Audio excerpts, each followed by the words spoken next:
팝송 좋죠? 네. 저녁에 고요한 팝송 들으면은 기분이 좀 약간 센치해지고, 또 가을 아닙니까? 가을은 또 남자분들이 가을을 좋아하죠. 여자분들 그 봄을 좋아하시고, 가을이 좋은 남자입니다. 자, 오늘 시장 지수는 괜찮게 올랐는데 종목들은 뭐 별로였어요. 지수는 뭐 좋았는데 종목은 별로였다. 그래서 지수는 제가 어제도 설명드렸고 수일점 설명드렸던 바처럼 종합지수의 모습은 2100에서 걸릴 것이다 그랬죠. 2100에서 정확하게 2100포인트에서 이렇게 걸려가지고 내려오고 있습니다. 근데 이제 제가 또 말씀드리기를 21선 정도에서 반등이 나올 거다 그랬는데 딱 21선 반등 나왔죠. 그래서 아마도 당분간은 이렇게 21선과 요 위에 2100포인트 240일 장기 라인 요 사이에서 왔다 갔다 하는 이런 모습이 되지 않을까 생각합니다. 그러다가 간혹 요 21선을 또 이탈하는 경우도 있을 거예요. 꼭 지키는 보장은 없습니다. 그래서 조금 더 내려가가지고 뭐 요 2020까지도 내려갈 수 있습니다. 고가에 내려갈 수 있다는 여지도 좀 있고, 또 2100을 돌파해서 조금 더 올라갈 수 있을 겁니다. 하지만 결국 현재는 2100에서 2040 사이, 요 사이를 왔다 갔다 밖에 할 수 없는 그런 상황이다. 그런 처지다라는 거예요. 그런 처지다. 그래서 지금 왜 그런 처지냐 하는 것은, 경기가 좋지는 않습니다. 그렇다고 경기가 확 나빠지느냐? 그것도 아니에요. 또 경기가 확 좋아질 수 없는 이유는 미중 무역 분쟁 아직 타결된 게 없다. 그래서 심리적으로 깔끔하게 위로 올라갈 수가 없습니다. 그래서 이제 그것이 2100 위로 올라갈 수 없는 이유고, 그렇지만 그렇다고 미중 무역 분쟁 빼고 나면은 이렇다 할 또 악재도 없어. 뭐 주가가 내려올 만큼 내려온 데다가 또 경기도 뭐 내려올 만큼 내려왔고, 그렇다고 뭐 크게 위기라든가 이런 건 없고, 또 상당히 유동성은 풍부합니다. 그러다 보니까 유동성 장세가 좀 기대될 수 있는 그런 상황이고, 그래서 지수가 더 내려오기도 힘들고 올라가기도 힘든 이런 상황이고, 쌍십절날 10월 10일날 10월 10일이죠. 10월 10일에 미중 간의 스몰 딜이라도 되면, 미중 간의 스몰 딜이라도 되면은 아마도 요 저항 라인 2100포인트를 훌쩍 돌파하면서 한번 위로 확 올리지 않겠냐. 미중 간의 무역 분쟁만 끝나면은 이제 일단 심리가 좋아져요. 심리가 좋아집니다. 그것이 이제 확 시장을 좀 띄우는 그런 흐름이 되지 않을까 생각하는 거죠. 내일은 10월 1일이고요. 10월 1일부터 7일까지가 이제 국경절입니다. 국경절. 중국의 국경절. 그래서 중국 사람들 소비도 좀 많이 하고 좀 놀러도 많이 가고 하는 이제 그런 날이 10월 1일부터 10월 7일인데, 우리나라 관광도 많이 오겠죠. 그래서 아마도 그 면세점 이쪽은 좀 되지 않을까, 화장품도 좀 되지 않을까 생각하는데, 화장품이 옛날 같지가 않습니다. 면세점은 확실히 될 것 같은데 화장품이 옛날같이 뭐 엄청난 그런 건 아니고, 중국의 로컬 화장품 많이 올라가지고 그런 거 좀 있다. 내일 10월 1일부터 10월 7일까지 또 이제 관군제가 11월 11일이죠. 이렇게 이제 일정들이 좀 기다리고 있다 하는 거. 자, 그래서 오늘 지수는 이렇게 끝났고, 오늘 대형주 흐름들 보시면은 이렇게 끝났습니다. 비교적 플러스가 많아요. 비교적 플러스가 많습니다. 그래서 IT 업종들 괜찮았고, 뭐 크게 오른 건 없지만 자동차 뭐 나쁘지 않았고, 또 OCI 같은 것도 좀 올라왔고, 철강주도 플러스를 냈고요. 또 조선업종들 최근에 모양 좋죠. 건설주도 좀 뛰어 올라오는 모습이고, 뭐 이렇게 이제 비교적 골고루 올랐는데, 그렇다고 뭐 크게 오른 것은 없다. 최근에 추세적으로 올라오는 쪽은 좀 조선 쪽이 좀 추세적으로 올라가고, 자동차가 뭐 나쁘지 않게 올라가고 있고요. 현대차 13만 4천원인데 14만원, 15만원 돌파, 16만원 돌파, 좀 그런 모습이 나와야 되겠죠. 또 건설주 흐름들도 좋다, 이렇게 이제 보시면 될 것 같고. 자, 그러면 이게 이렇게 대형주들이 올랐는데 왜 올랐느냐 하는 것은 기관과 외국인들의 수급이 좋았다라고 보기에는 좀 그렇죠. 그냥 외국인이 좀 덜 팔고 기관들이 좀 샀다, 이 정도가 오늘의 모습이고, 그러면 코스닥은 왜 빠졌느냐? 기관 외국인들 팔아서 빠졌다. 그러면 코스닥의 대표 쪽은 역시 바이오 쪽이죠. 바이오 쪽을 보면은 바이오 쪽은 오늘 거래가 이 HLB에 전부 집중이 됐습니다. HLB는 오늘 장중에 20%대 21%까지인가 내려갔다가 반등 나왔죠. HLB에 집중이 되면서 다른 쪽은 오히려 좀 찬밥이 되는 그런 이제 모양을 보였다 하는 거죠. 그래서 HLB에 집중되면 다른 거 좀 찬밥이 보였다 하는 그런 모습이었고, 그래서 여기서 우리가 오늘 기관 외국인들의 순매수 종목, 순매도 종목 한번 보자고요. 기관 외국인들 오늘 순매매 종목은 뭐였나 하는 거. 그래서 오랜만에 기관 외국인 순매매 요거 한번 체크하고 갑니다. 기관 외국인 순매매 오늘 대형주들 모습 있으니까 기관 외국인도 오늘 뭔 종목을 사고 뭔 종목을 팔았는가 하는 거. 기관 외국인 순매매, 기관 외국인 그냥 외국인 순매매 보자고요. 외국인 순매매. 자, 외국인 순매매. 자, 외국인 순매매 상위 종목군들. 자, 오늘 코스피 순매매 외국인 상위 종목 코스피부터 볼까요? 코스피부터 일단 보겠습니다. 순매매 상위 종목 금액으로 보죠. 외국인 순매수한 쪽은 삼성전자 오늘 뭐 플러스였죠. 하이닉스, 하나 에어로스페이스. 근데 이렇게 보니까 그닥 많이 매수한 게 없어. 그냥 삼성전자 200억, 하이닉스 136억. 자, 매도한 거 보니까 매도는 뭐 했냐? 아모레퍼시픽 오늘 좀 올랐다고 매도했나요? 삼성 SDI 매도하고. 그래서 매수나 매도가 외국인들 그리 많지 않은 날이다. 월요일이라 그런가요? 월요일이라. 자, 그렇게 이제 외국인의 순매매가 나왔습니다. 그리고 그렇다면은 기관들은 일단 코스닥 좀 볼까요? 그죠? 일단 코스닥도 보고 가겠습니다. 코스닥도. 자, 코스닥은 그럼 뭘 외국인들 많이 사고 많이 매도했나 봤더니, 금액이 좀 작아요. 헬릭스미스를 좀 사고, 파트론 안랩 같은 거 샀고, 파는 것은 메디톡스, HLB, 인베니아. HLB 좀 팔았네요. HLB. 오늘 상한가치는 HLB 좀 팔았다. 오늘 66억 정도 HLB 팔았고, 메디톡스도 좀 재료 좀 나왔죠, 아침에. 근데 이것도 팔았고, 중국. 메디톡스하고 HLB를 팔고, 그 다음에 메지온도 좀 팔았고, 그 다음에 ABL 바이오, 바이오 종목을 좀 팔았습니다. 그 다음에 동진 세미콘도 좀 팔았네요. 아나페스 좀 팔았고, HLB 생명과학도 팔았고, 이거 좀 팔았다. 매수한 것은 헬릭스미스를 매수했다. 헬릭스미스, 파트론 안랩. 헬릭스미스 오늘 좀 빠졌단 말이죠. 빠졌는데 좀 매수했다. 그렇다, 좀 그러네. 자, 그럼 기관들은 뭘 사고 팔았는가 보겠습니다. 기관들 매수 상위 종목 보겠습니다. 기관 순매매 종목, 오늘 기관과 외국인들이 뭘 사고 팔았는가를 좀 보고 넘어가야 되겠죠. 오늘 같은 날은. 그래서 이제 전체적으로 볼 때에 방향을 좀 정하고 가야죠. 기관의 순매매, 외국인 기관 순매매, 기관은 뭘 팔고 샀나, 이거 한번 보고 갑니다. 그래서, 코스피 같은 경우에는 외국인들이 순매수한 쪽이 삼성전기를 좀 샀고, 아모레퍼시픽을 샀죠. 근데 외국인은 좀 팔았죠. 한국조선해양을 좀 샀고, 그 다음에, 그 정도, 만도를 산 거 있고, 그렇게 돼 있고. 기관의 매도는 LG화학, 셀트리온 좀 팔았고, 많지는 않네요. 그리고 특별하게 눈에 띈 건 삼성바이오로직스, 특별히 눈에 띄는 건 없습니다. 그렇게 됐고요. 그 다음에 이제 기관의 순매매 코스닥 한번 볼게요. 코스닥 종목분들.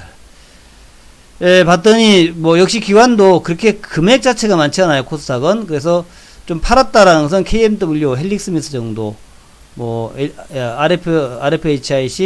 HAB 생명과학, 그 다음에 에스모 오늘 한가였죠? 팔았고, 이런 것들만 좀 팔고, 크게 눈에 띄게 아주 앙창판 종목은 없었다라는 거예요. 그렇다면, 오늘, 전체적으로 볼 때에 좀 시장이 종목이 별로 안 좋았는데, 기관 외국인들이 집중적으로 매도하고 이런 것은 별로 없었다라고 볼 수 있겠고, 그러면 HLB는 어떻게 됐냐 한번 볼게요.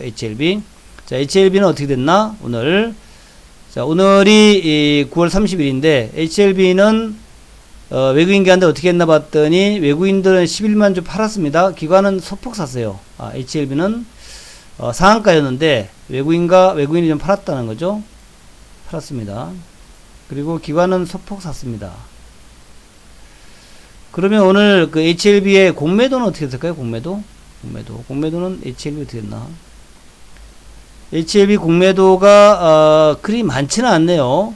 오늘 특별히 많지는 않고 13만 주 공매도, 11만 주, 9만 주, 10만 주 이렇게 되어 있는데 오늘 13만 주 공매도고 그렇다면 오늘 외국인들이 팔았던 양이 11만 주인데 11만 주인데 공매도가 13만 주니까 순매도보다도 공매도가 조금 더 많았다라는 얘기죠. 순매도보다 공매도가 조금 더 많았다. 그러면 여기서 HLB의 그러니까 환매수 오늘 그전에도 공매도 많았잖아요. HLB가 공매도 많았는데 그러면 오늘 외국인들의 환매수가 좀 있었을까 하는 것 보니까 결과적으로 외국인들은 환매수가 좀 있었겠지만 전체로 볼 때에 11만 주 매도니까 공매도가 13만 주 11만 주 하니까 그 사이가 좀 뭐 환매수 있었겠죠. 근데 환매수가 뭐 이렇게 많지 않았다는 거죠. 많지 않았다. 이렇게 이제 볼 수 있겠고 그래서 오늘 상한가에서 우리가 느낄 수 있는 것은 외국인의 환매수 때문에 상한가한 것이 아니라 개인들이 매수해서 상한가에 갔다. 이렇게 이제 결론 내릴 수 있겠죠. HLB는 개인들의 매수 때문에 개인 매수 상한가 갔다. 이렇게 이제 결론 낼 수 있겠고 그래서 내일 이후에도 계속 상한가 갈지는 굉장히 의문보다라고 말씀. 제가 어저께 말씀드리기를 HLB가 7만원대가 매물 많다 그랬죠. 7만원대. 그래서 내일 오늘도 좀 풀렸다 올라갔는데 내일 요 7만원대에서 여러분들 내일 아침에 좀 갭상승할 수 있습니다. 그래서 요 7만원대에서 매물 많이 나올 수 있다 하는 것만 명심하시기 바랍니다. 7만원대. 여기에 이제 쭉 보시면은 매물이 굉장히 있어요. 그래서 요 7만원대에서 매물 나올 수 있다 하는 정도만 유념하시면 되겠다. HLB에 관심 있는 분들은 내일은 7만원대 위에서는 매수하면 안 된다는 거죠. 요 7만원대부터 이제 매물이 시작되니까 여기서 아주 매물이 시작되니까 7만원대 위에서 8만원까지 상당히 매물 많다. 이렇게 보시면 됩니다. 7만원부터 8만원 사이가 매물이 많다. 이렇게 이제 보시면 됩니다. 그리고 나머지 종목들은 아직 뭐 HLB 때문에 다른 종목이 힘받는 것은 없어 보이니까 바이오가 HLB로 심리가 회복된 것은 아니다. 이렇게 이제 생각을 하시면 될 것 같습니다. 첫 번째, 바이오 때문에 바이오 심리가 회복될 것 같지는 않다. 그렇게 보시고 나머지 테마주들은 그냥 뭐 별로예요. 이렇게 뭐 크게 올라간 거 없고 그런 모습이고요. 또 이제 아까 또 우리가 이제 돼지열병이 지금 요렇게 오늘 좀 많이 빠졌죠. 제가 돼지열병은 조금 아침 방송에서 간밤에 돼지열병 소식이 없었기 때문에 내려갈 것 같다 그랬는데 보시니까 뭐 첼시스 내려갔죠. 이렇게 다 조금씩 내려갔습니다. 첼시스 또 이글벳 이글벳 내려갔고 그 다음에 백강소재도 백강소재는 5일째 내려갔고요. 이글벳 또한 5일째 내려갔죠. 5일째 지금 내려갔고 6일째인가? 하나 둘 셋 넷 다섯 6일째 음봉이네요. 6일째 음봉. 뭐 진바이오텍 또 제일바이오 어쨌든 뭐 돼지열병으로 별로 수익 나온 게 별로 안 났다 이렇게 봐야 하는 게 맞을 것 같아요. 이지바이오 조금 먹고 빨리 빠지는 게 나왔다는 거죠. 조금 먹고 빨리 빠지는 게 그런 이제 모습이고 마니커. 자 그런데 오늘 저녁에 또 돼지열병 관련된 소식이 또 나왔습니다. 소식 나온 건 뭐냐면은 소식 나온 건 이런 거예요. 화성서 돼지열병 의심 신고가 났다. 의심 신고니까 이게 어떻게 될지 모르겠는데 내일 아침까지 이게 확진이 된다면 또 돼지열병은 또 반등 나올 수 있겠죠. 경기 남부까지 왔다는 거죠. 경기 남부까지. 그래서 지금 이제 강화도에서 이제 다량 발생해가지고 강화도에 있는 돼지는 모두 매몰 처리하겠다 했는데 그 다음에 이제 김포 이게 김포가 여기구나. 김포 여기 김포가 나왔고 고양시 근처에서 여기 나왔고 그 다음에 이제 저 위에 연천 뭐 이런데 그쪽에서 나왔었죠. 근데 그 밑에 지금 현재 지난번에 홍성구는 아니다 그랬죠. 홍성구는 아니다. 이거는 이제 음성이다 그랬고 그 다음에 나온 게 이제 화성에서 나왔어요. 화성에서 나왔어요. 그래서 양감이면은 평택 밑에가 양감인데 거기서 좀 나왔다는 거죠. 그래서 요거를 하여튼 하여튼 조사해 봐야 되겠습니다만 확진이 되는 경우엔 또 내일 또 이제 한번 반등이 나올 수 있겠다. 그렇게 보시면 될 것 같습니다. 자, 혹시 보시고 그래서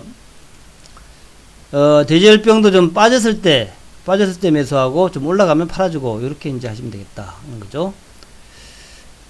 그리고 이제 오늘 나온 뉴스들 이제 아주 중요한 거 한번 말씀드린다면은 요런 게 있어요. 뭐 좀 듣기 좋은 얘기인데, 듣기 좋은 얘기인데, 글로벌 경기 침체가 오면, 이건 뭐냐. 지방 바디 흡입은 뭐야, 이거? 왜 이런 게 자꾸 뜨나 모르겠어. 그죠? 이런 거 아주 싫어가지고. 이거 없어지지도 않네, 아자자. 조그맣게 만들어 안 없어져. 이 광고 아주 죽겠어 힘들어. 이거 광고를 갖다 에이 모르겠다. 자, 오늘 블룸버그에서 글로벌 경기 침체가 오면 한국으로 도망가라 이런 이제 기사를 실었어요. 머니터에 나온 기사인데 오늘 블룸버그 통신의 얘기가 전 세계에서 경기 침체 우려가 커지는 가운데 한국과 러시아가 준비된 나라다. 블룸버그 통신은 덴마크의 삭소뱅크 분석 결과를 인용해서 보도했다. 크리스토프 덴빅은 한국과 러시아가 모두 실질금리가 높은 데다가 재정 흑자를 기록하고 있다. 그래서 경기 침체에 대응할 여유가 충분하다. 한국과 러시아 이례적이죠. 한국과 러시아만 지금 재정 흑자를 보고 있다는 거죠. 재정이 흑자를 기록하고 있고 또 실질 금리가 높다. 실질금리 다른 데는 금리가 마이너스니까 그래서 한국과 러시아의 펀더멘탈은 훌륭하다. 이런 거 우리가 좀 기억하고 있자고요. 한국의 펀더멘탈은 훌륭하다. 훌륭하다. 이런 거 우리가 좀 기억하고 있어야 됩니다. 한국의 펀더멘탈은 훌륭하다. 이걸 좀 기억하고 있자는 거죠. 그래서 경기 침체가 시작되면 한국의 원화와 러시아 루블화가 훨씬 좋은 모습을 볼 수 있다. 이런 거 아주 중요합니다. 그리고 모든 나라가 모든 개발도상국은 통화나 재정적 부양을 실시할 수 있지만 둘 다를 실행할 수 있는 나라는 한국과 러시아뿐이다. 통화나 재정 부양 정책, 통화 정책이나 재정 정책을 할 수 있는데 요거 두 개를 실시할 수 있는 여유가 있는 나라는 러시아, 한국이다 하는 거죠. IMF의 자료를 인용해 가지고 개도국 중 한국과 러시아만이 재정 흑자가 나타내고 있고 GDP 대비해서 흑자 비율은 러시아보다 한국이 더 크다. 한국이 제일 좋다는 얘기네요. 그래서 올해 한국은 2007년 이래 가장 큰 원화 채권 매수를 보이고 있다. 원화 채권, 그러니까 외국인들이 한국에 채권을 사고 있다는 얘기죠. 한국에 채권을 사고 있다. 10년, 12년 만에 외국인들이 한국의 채권들을 열심히 사고 있다. 그래서 한국이 뭐 괜찮다 이런 얘기 같아요. 자, 그런 얘기가 있고요. 그 다음에 약간 조금 더 즐거운 뉴스는 8월 달에 생산, 소비, 투자 요게 좋아졌다는 얘기예요. 그래서 요건 한번 어제 보여드린 것 같기도 하고 8월에 생산이 0.5% 좋아졌다. 또 소비하고 투자가 트리플 증가했다는 거예요. 소비 투자가 트리플 증가다. 그래서 요거만 보자고요. 차트만 보자고요.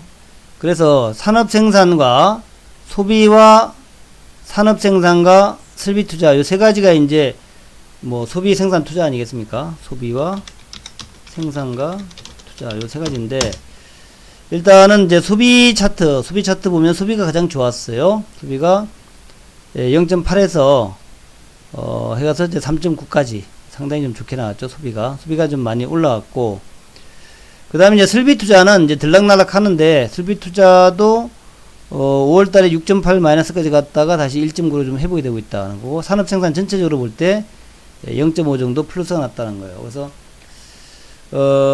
이것이 뭐 일단 전체적으로 경기 지표가 좋아진다라고 확실히 얘기할 수는 없지만 일단 좀 긍정적 얘기가 나오고 있다. 약간 좀 그래도 경기가 참 안 좋다 그랬는데 좀 좋아지는 면도 좀 보이고 있다. 이렇게 보여지는 거죠. 그렇게 있던다는 거고 그 다음에 이제 또 하나를 더 봐야 될 것이 근데 우리 이제 동행지수하고 선행지수 요 두 가지를 봐야 됩니다. 동행지수, 선행지수. 그래서 경기 동행지수가 있고 경기 선행지수가 있는데 그 경기 동행지수는 현재 경기를 진단하는 지표죠. 현재 경기. 그래서 동행지수 순환 변동치가 99.8에서 99.2, 99.2까지 이제 3, 4월 달 내려갔다가 5월 달에 조금 올랐다가 다시 밀렸다가 다시 99.5까지 왔어요. 8월 달에. 그래서 현재의 경기를 진단하는 동행지수가 어쨌든 이제 올해 초에 99.8에서 밀렸다가 쌍바닥 찍고 지금 올라오는 중이다. 99.5까지 올라왔다. 그래서 이제 9월달, 10월달 좀 가봐야 알겠지만 어쨌든 어떤 뭐 쌍바닥 찍고 올라오는 모습을 보이고 있다는 거. 경기 이제 그 경기 동행지수. 근데 이제 선행지수는 아직까지 여전히 이제 하락입니다. 하락. 그래서 99.2에서부터 시작해서 계속 하락을 그리고 있고, 다만 조금 좀 위로가 되는 부분은 7월달, 8월달로 가면서 점차 선행지수의 하락이 좀 약해지고 있다는 거예요. 그래서 이게 이제 지금 9월달이 지났잖아요. 오늘 9월 마지막 날이니까 9월, 10월로 지나면서 경기가 바닥치고 좀 개선되지 않겠냐. 요것을 좀 기대할 수 있겠다 하는 거고, 또 하나는 그 가장 중요한 게 지금 미중 무역 분쟁이죠. 무역 분쟁. 그래서 이게 10월 10일 날부터 11일까지 고위급 회담을 하잖아요. 고위급 회담. 그래서 여기에서 뭔가 작은 타결, 우리가 이제 스몰 딜이라 그러는데, 이 스몰 딜이라도 나온다면, 아무래도 우리나라는 이제 중국 영향을 많이 받으니까 스몰 딜이라도 나온다면 중국의 심리, 한국의 심리, 또 미국도 마찬가지입니다. 그래서 글로벌 경제의 글로벌 경제의 심리가 크게 개선되면서 경기와 플러스 증시가 크게 반등할 수 있을 것이다. 지금 이제 우리나라 지표가 더 이상 하락을 조금 멈추는, 조금 더 하락이 제어되는 이런 상태란 말이에요. 여기에서 미국, 중국만 조금 좀 잘해주면은 경기가 뭐 크게 반등할 수 있지 않겠나, 이런 이제 기대를 해본다 하는 말입니다. 기대를 해본다. 자, 그렇고 그 다음에 이제 북한 얘기인데, 북한은 뭐 오늘 그 전체 북한 사이트 좀 볼까요? 하나씩 볼게요. 그러면은 그 한박도 옛날에 그 걱정했던 거 있었거든요. 한박도. 그래서 이제 국내에서 한박도가 이제 북한 땅이냐 한국 땅이냐 이런 얘기도 있었고, 또 뭐 어떤 지역에서는 한박도에 뭐 엄청난 뭐 미사일 기지가 있다 뭐 이런 얘기 했었단 말이죠. 뭐 130km 근데 그게 가짜 뉴스란 말이죠. 가짜 뉴스. 그래서 오늘 한박도의 그 사진이 공개가 됐는데, 요거예요. 요 시설입니다. 요거 시설. 그 레이더 기지가 있다는데, 레이더 기지가 임진강에서 다니는 배들을 유도하는 레이더 정도, 그 정도래요. 레이더가. 그래서 한박도에 아무것도 없다. 한박도에 군사시설 없다. 그러니까 너무 걱정하지 마시라. 지난번에 저한테 전화 어떤 분 오셔서 한박도에다가 뭐 대규모 군사시설 해가지고, 근데 한박도 조그만 섬이에요. 진짜 요만한 섬이거든요. 우리나라 밤섬만한가? 그게 무슨 군사시설 하겠습니까? 아무것도 아니에요. 한박도. 그런 얘기 한번 나왔고, 한박도 이제 아예 그 사진이 공개됐네요. 그리고 그 다음에 오늘 요거를 좀 이렇게 보자고요. 이렇게 아예 그냥 아예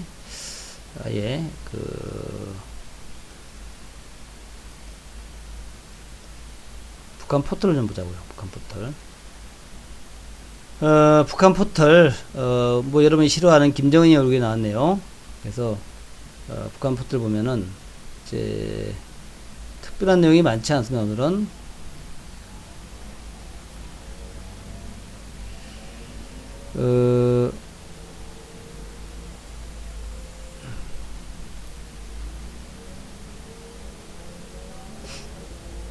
김정은 이후에 북한 경제가 크게 달라진 것도 아니다, 이런 얘기 나왔습니다. 그래서 90년대 말부터 쭉 좋아지고 있다 하는 얘기를 하는데, 이건 뭐 특별히 중요한 얘기는 아닌 것 같고. 그래서 김현철 통일부 장관이 조만간에 북미 간의 실무 협상을 예상한다, 이 얘기 나왔어요. 국면 전환을 위한 나름 노력 중이다, 얘기 나왔는데, 이거 좀 자세하게 좀 읽어볼 필요가 있습니다. 이거는 그래서 이제 뭔 얘기를 좀 읽어드리려고 그러냐면은,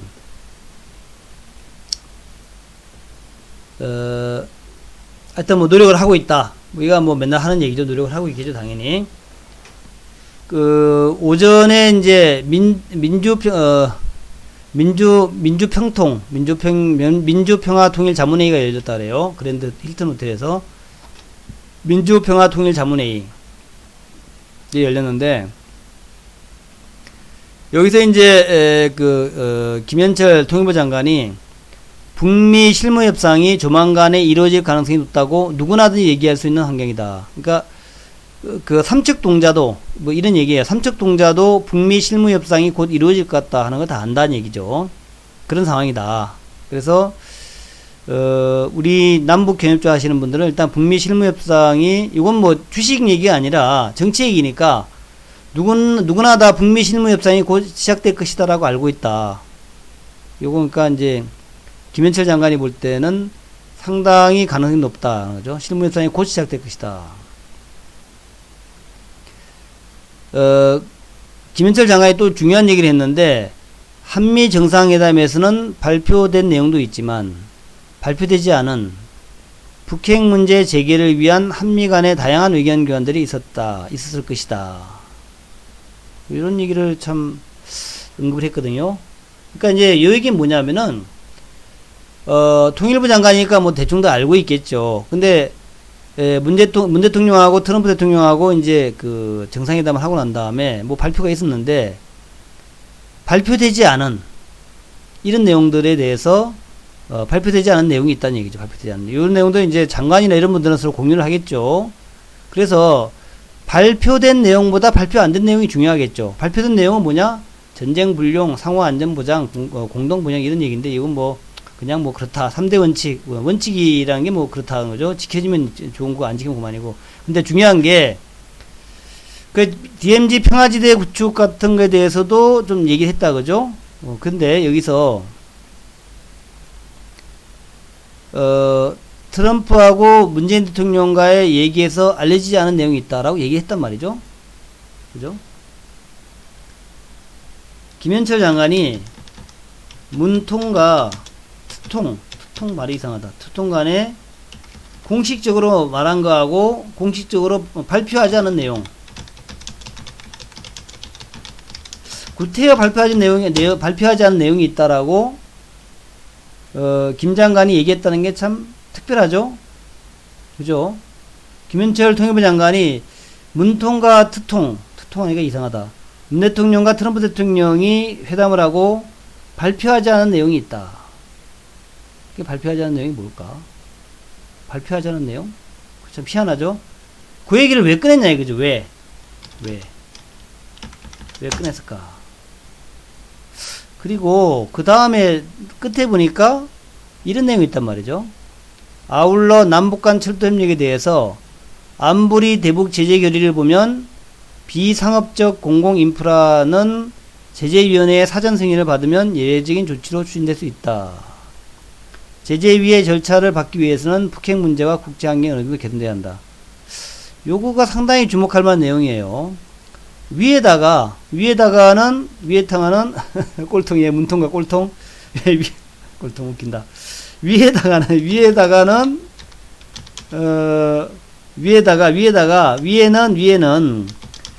문통과 트통이 발표하지 않은 내용이 있다.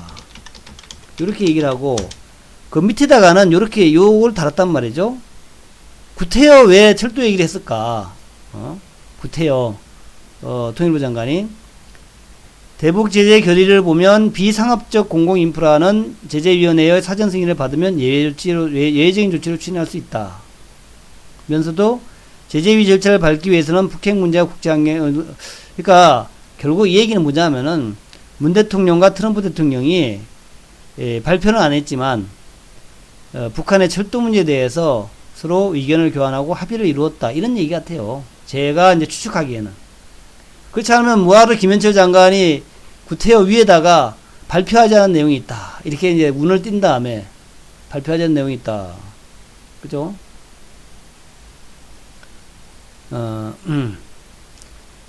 한미 정상회담에서 발표한 내용도 있지만 발표하지 않은 내용도 있다. 이렇게 구태여 얘기한 다음에 통일부 장관인데 통일부 장관은 상당히 그래도 좀 장관이니까 대통령 밑에 장관 아니에요. 굉장히 무기가 있는 직책인데 구태여 저런 얘기를 하고 난 다음에 맨 밑에다가 철도 얘기를 한 거 보니까 철도가 이거는 요 얘기의 의미는 그렇습니다.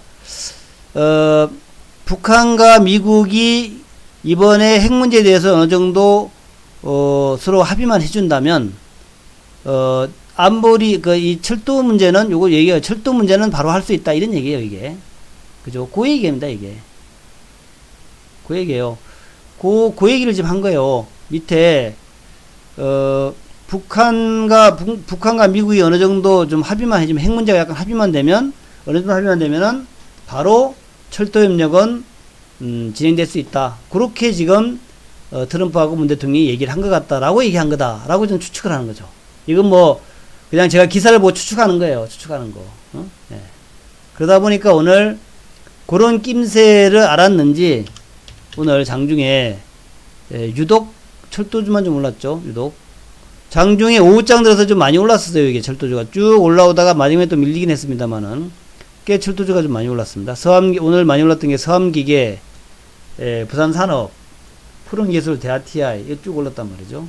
그래서 그런 얘기까지 왔다는 거고 그것도 이제 미루어 짐작하는 것은 그래서 금강산 문제하고 개성공단 문제는 더불어서 쉽게 좀 합의될 수 있는 내용이다. 이런 얘기입니다.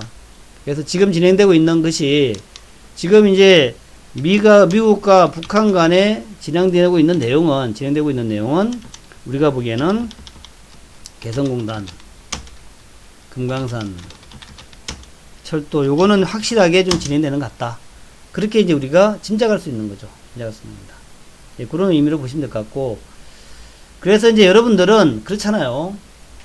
어떤 재료가 나오기 전에 주식을 매수하는 게 맞죠. 그 다음에 재료가 나온 다음에는 급등이 나오겠죠. 급등이. 그러면 그때는 사기가 어렵죠. 그래서 북미 실무 협상이 언제 시작될지 또 북미 정상회담이 언제가 날짜가 잡힐지는 모르겠는데 어쨌든 그 전에 주식을 사놔야 돈이 좀 될 것이다. 네? 그 전에 사놔야 돈이 될 것이다. 그러니까 그 이전에 매수해야 돈이 된다. 많이 올라간다면 사면 돈이 별로 안 되잖아요. 그래서 그 얘기를 좀 드리고 싶고 그래서 우리가 항상 리스크 없는 수익은 없다. 그렇죠? 하이 리스크 하이 리턴이죠.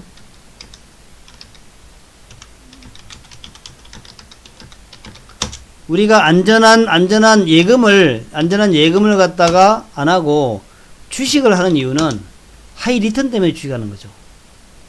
그러니까 어느 정도 불확실성이라든가 리스크는 감소해야 돼. 거꾸로 얘기하면은 어느 정도 리스크가 있는 종목이 리턴도 큰 거야.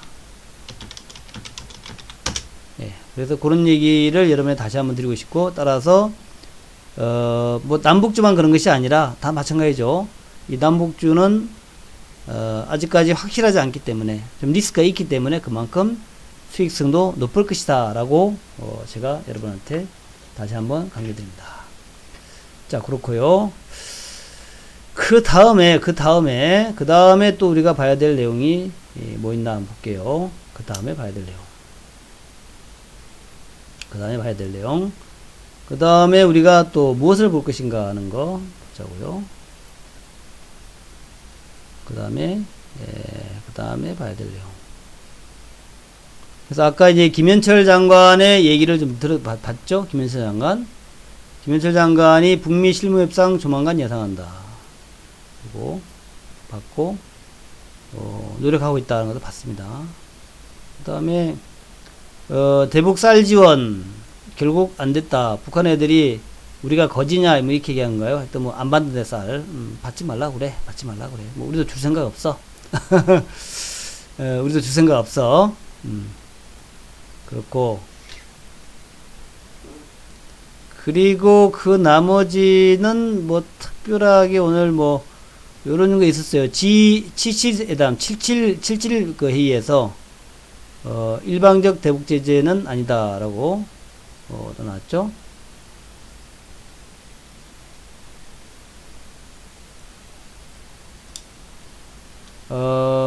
2월달에 트럼프를 평양에 초청했다. 9월달에 유엔에서 김정은이 연설한다. 이게 얘기 나왔습니까? 한번 봐볼까요?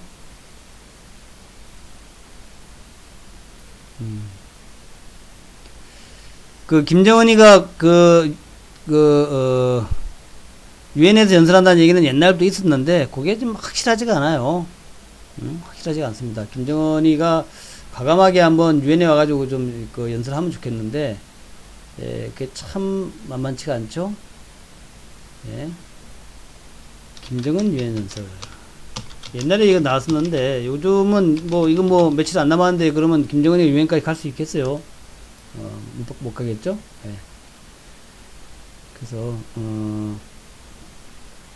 옛날에 뭐 얘기 많이 나왔었는데, 그래서 어떤 뭐 김정은 얘기는 유엔까지 가기는 제가 보기엔 쉽지가 않을 것 같아요. 요거 한번 읽어나 보자고요. 읽어보면 제가 볼 땐 별로 쉽지가 않을 것 같다. 지금 뭐 유엔 갈라 그러면 지금 뭐 원래 이제 9월 28일이잖아요. 28일. 9월 28일인데 지나갔잖아요. 이거. 이거 내년도 얘기인가? 내년도. 내년도에 트럼프가 북한에 온 다음에 김 위원장이 유엔에 연설한다. 내년도 1년 후에 뭐 그럴 수 있겠죠. 올해는 이미 다 지나갔고, 김 위원장은 그동안 트럼프 대통령에게 여러 번 친서를 보냈다. 그런데 지난달 건네진 친서에는 내년 9월에 김정은 위원장이 유엔 총회에 참석해서 연설을 하겠다는 내용이 담겨 있었던 것으로 파악됐다. 내년도에. 그렇죠. 내년도에는 할만하죠. 그리고 트럼프 대통령은 이번 유엔 총회 기간에 김정은 국무위원장과의 대화 가능성을 여러 차례 언급했다. 김 위원장과 좋은 관계에 있습니다. 뭐 맨날 하는 얘기죠. 어쩌면 합의에 이를 수도 있습니다. 아닐 수도 있고요. 합의한다면 한다고 그러지 말이야. 트럼프 대통령은 지난달 이미 김정은 위원장으로부터 상당한 구체적인 제안이 담긴 친서를 받은 것으로 파악됐습니다. 그러니까 이제 지금 이제 평양에서 이제 진행되고 있는 내용들이 그런 거예요. 서로 이제 아주 구체적인 얘기들이 왔다 갔다 하고 있어. 구체적인 얘기. 그러니까 구체적인 얘기는 뭐냐면, 핵을 어떻게, 얼마큼,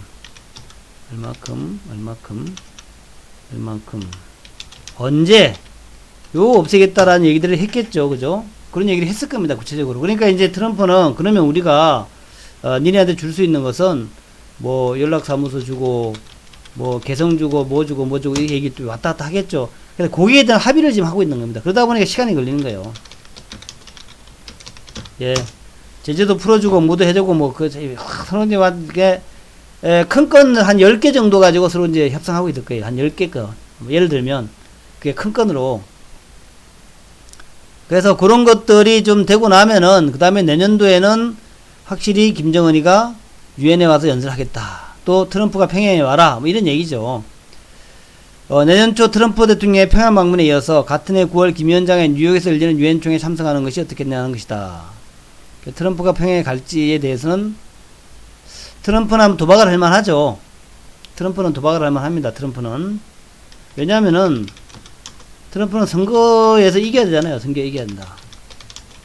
네? 선거에 이겨야 된다. 그래서 내년 1월 달에 평양을 방문하면은 평양 방문해가지고 큰 성과를 이루면 정말 내년도에는 그 노벨 평화상 후배로 가겠죠. 노벨 평화상. 그렇기 때문에 내년도에 만약 내년 초에 평양 방문할 가능성이 있어요. 만약 제안이 성사된다면 내년 유엔 총회를 계기로 북미 수교와 종전선언 등이 이루어질 가능성이 없다.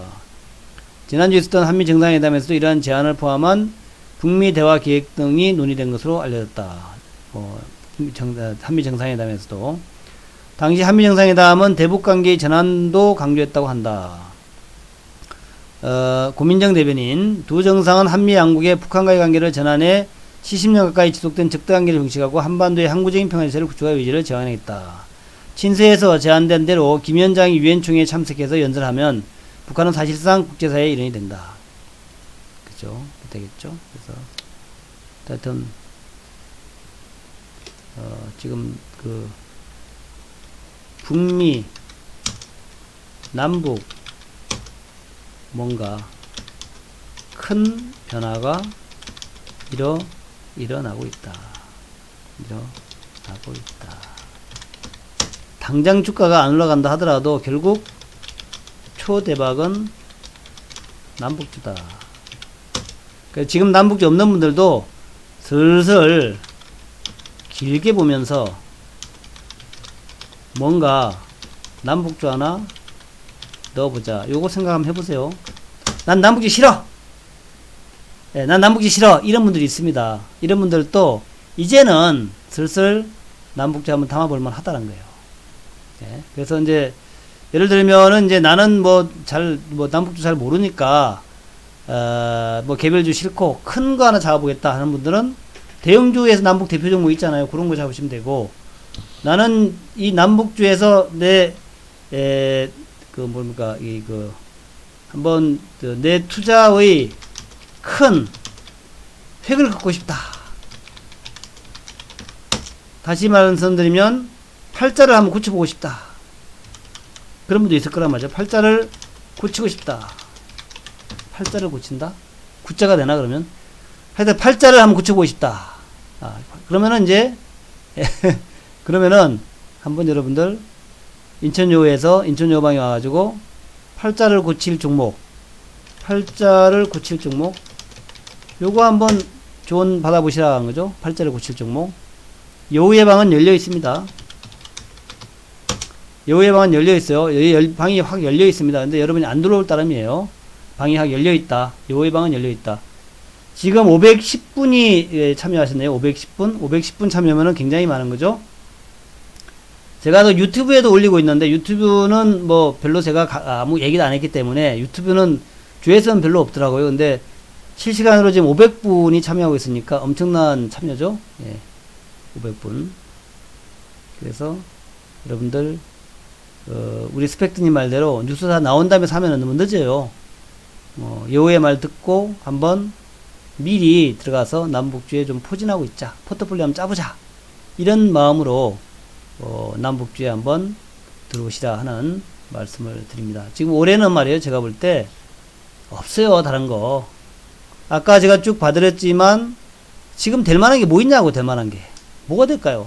대형주가 지금 가겠습니까? 대형주? 뭐 경기가 뭐 오늘도 빨갛지만 대형주가 뭐 크게 시전할 만한 게 있을까요? 없어. 또 오늘 우리 바이오 봤지만 바이오가 재작년까지 좋았지만 HLB가 뭐 3상에 성공했다라고 이제 뭐 이게 믿을 수는 없지만 자신들이 이제 공표하고 FDA FDA 제품 허가를 얻겠다라고 지금 공언하고 있는데도 요거 하나만 사는 것 같습니다. 나머지 쪽 바이오는 그냥 별로야. 또 5G 종목 정말 좋은 건 알아. 근데 너무 올라가가지고 이제는 정말 5G 못 올라갈 것 같아. 너무 올라왔어요. KMW 지금 만원에서 7만원까지 왔는데 지금 산다면은 너무 용감하신 분이죠. 너무 용감하신 분. 그러니까 돈키호테야. 너무 용감하신 분. 너무 용감만 해서는 안 됩니다. 너무 용감하시면 일찍 죽죠. 자, 이거 살 수도 없고. 매일 돼지 가지고 놀 수 없는 거잖아요. 돼지 가지고 어떻게 지금 이게 수익 날까요? 돼지가 쉽지 않죠? 예, 돼지가 수익 안 돼. 지금 날 만한 거는 없어요. 제가 볼 때는 남북주에는 없는 것 같아. 아무리 봐도 올해 내년 해가지고 내년까지 계속 뭐 한다면서요. 응?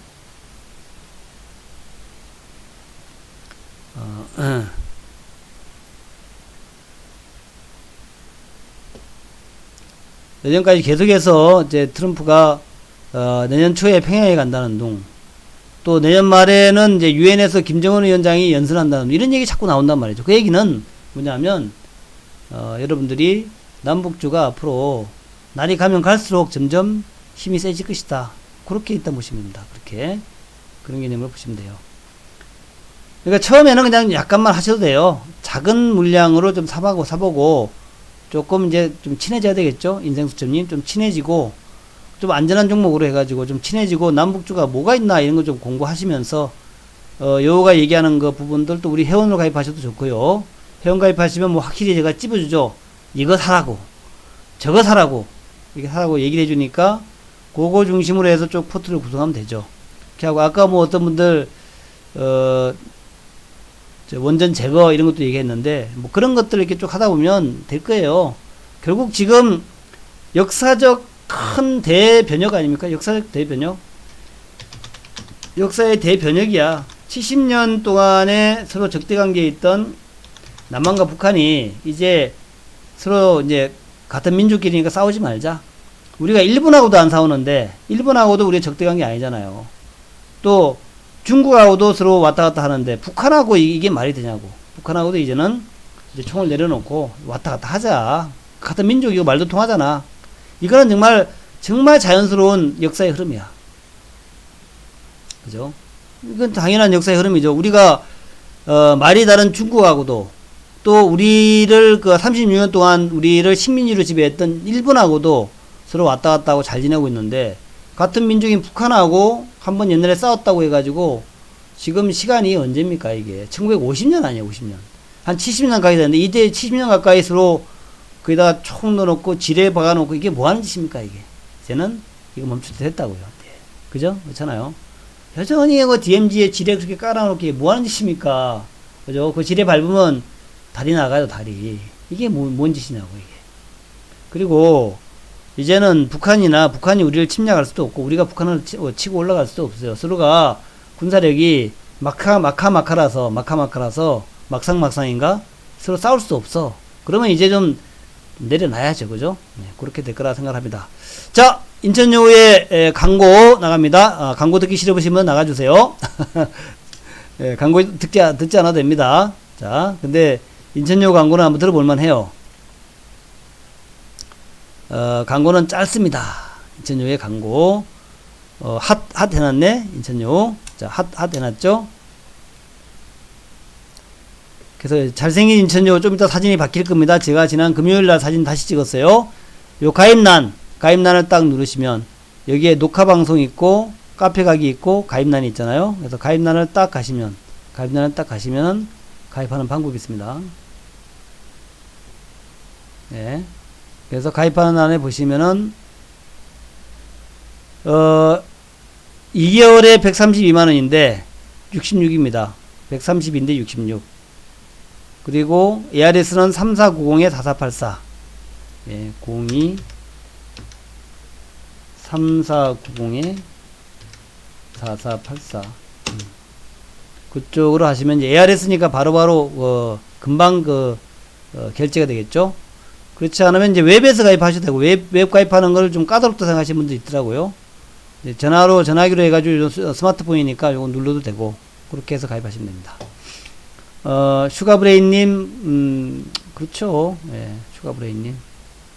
뭐, 가입하는 거가 제 목적이기도 합니다만은, 저는 이제 여러분들이 이 남북주가 이 초대박주라는 것을 모르시는 분들 있는 것 같아가지고, 계속 제가 이제 강하게 얘기하는 거죠. 강하게. 남북주 정말 대박 될 거다라고 얘기하고 있고, 왜냐면, 인류 역사의 흐름이고 이제 마지막 분단국가 아닙니까? 분단국가. 지금 이제 미소나 미중이 다 합의하고 한 거가 벌써 40년이 걸려서 40년. 근데 40년 동안 아직도 북한과 남한은 이루고 있다는 게 말이 안 되잖아요. 말이. 그래서 아마 이게 말이 되게 될 것이다. 네, 말이 되게. 그래서 이제는 정말 북한과 한국이 또 북한과 미국이 이제는 이제 서로 총을 내려놓는 그런 이제 타이밍이 됐다 그렇게 보고 있고 그리고 트럼프가 이제 그 일을 할 것 같다 생각합니다. 또 트럼프는 더 이상 뭐 이 공화당 아웃사이드라서 뭐 군수 산업에서 지원을 받은 것도 없죠. 우리가 뭐 예를 들어서 뭐 어디 장학생 얘기하듯이 미국의 정치인들도 마찬가지겠죠. 정치인들도 뭐 어디 그 군수산업에서 지원을 받는 그런 사람도 있을 거고 뭐 그렇겠죠 당연히. 근데 이제 트럼프는 그런 사람이 아니죠. 자기가 돈 많고 원래 돈 많고 또 뭐 옛날 오래된 정치인이 아니기 때문에 무슨 뭐 어떤 뭐 어디서 지원받고 이런 게 없으니까 이제 거칠 것이 없죠. 거칠 것이. 그래서 아마도 북한과의 어떤 대타협 가능할 듯 그렇게 생각합니다. 자, 요렇게 해가지고 요 정도로 해서 마무리하겠습니다. 여러분들 요랑 같이 이번 그 4분기 10월, 11월, 12월 또 아마도 곧 발표될 것 같아요. 곧 오늘 김현철 통일부 장관이나 강경화 외무장관 다 말씀이 곧 조만간 하잖아요. 조만간 큰 사건이 있을 것이다 라고 생각하면서 우리 남북주 대박을 위해서 다시 한번 힘을 모아서 힘차게 뭐 김정은이 말로 뭐랍니까 날래박수치라 그러나 뭐라 그러죠. 하여튼 이제 뭐 진짜 욕 나오게 한번 박수 한번 세게 치보자고요. 자, 우리 남북주에서 정말 대박 한번 이번 잡아보자. 욕 나올 만큼 세게 그렇게 박수 한번 치보자고요. 정말 남북주에서 이번에 한번 대박 나야 됩니다. 대박 나야 돼요. 오늘은 강퇴당하고 있다. 대박 나야 됩니다. 오늘 이번에 10월, 11월, 12월 석 달 동안에 3개월 동안에 대박 나야 된다. 정말 대박 나야 된다. 여우가 밀고 남북주의 시조새 여우가 밀고 남북 축구 개최 여우가 밀고 여러분이 밀고 우리 같이 모여가지고 남북주에서 한번 역사를 한번 이루어보자. 정말 역사를 한번 이루어보자고요. 남북 경협주의에서 한번 큰 역사를 이루어보자. 예, 감사합니다. 좋은 하루 되시기 바랍니다. 저는 내일 아침 7시에 또 밤새 있었던 무슨 뭐 북한 관련 소식 또 밤새 있었던 무슨 돼지열병 관련 소식 다 모아가지고 내일 아침에 또 7시에 30분 동안 방송하니까 그때 또 뵙도록 하겠습니다. 감사합니다.